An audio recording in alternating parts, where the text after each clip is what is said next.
In Matthew chapter 7, we find a very powerful narrative that Jesus gives us. Basically what he's doing is it's an illustration of an individual that had built their home upon a solid foundation compared to one that built their home upon a sandy foundation, one that ultimately failed. See, the point that he is making us to ask the question of what is our foundation?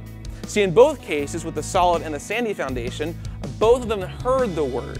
The difference was which one applied it. The one that applied it is the one that had the solid foundation. Because every day what would happen is there would be waters that rise and winds that blew, and these various things would press up against this house and against the foundation. But ultimately only one stood.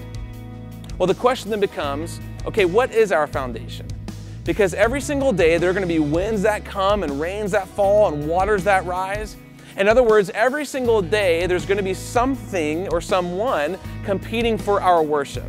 There's going to be something or someone ultimately saying, give me your passion, give me your desire, give me your attention.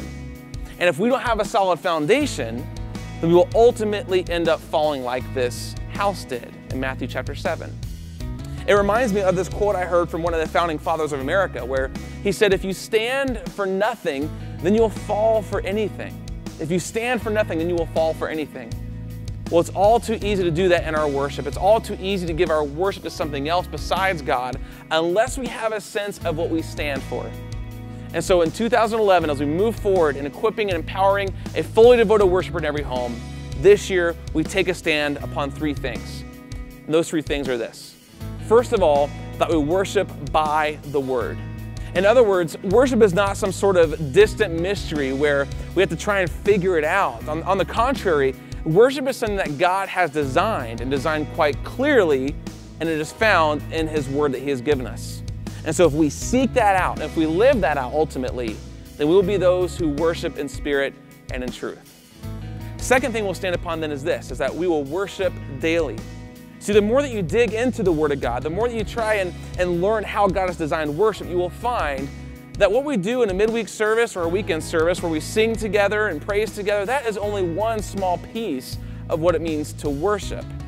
The more that you will dig into it, the more that you will find that worship is just as much about a way in which you orient your life on a daily basis with Christ at the center of your life. The third thing then that we will stand upon is that we will worship unashamedly.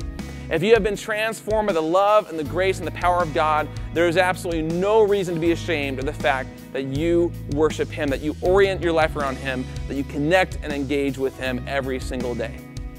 And so we will worship by the word, we will worship daily, and we will worship unashamedly. These three things will help to shape and form the ministry of this year as we continue to equip and empower a fully devoted worshiper in every home. And we're so glad that you're a part of it.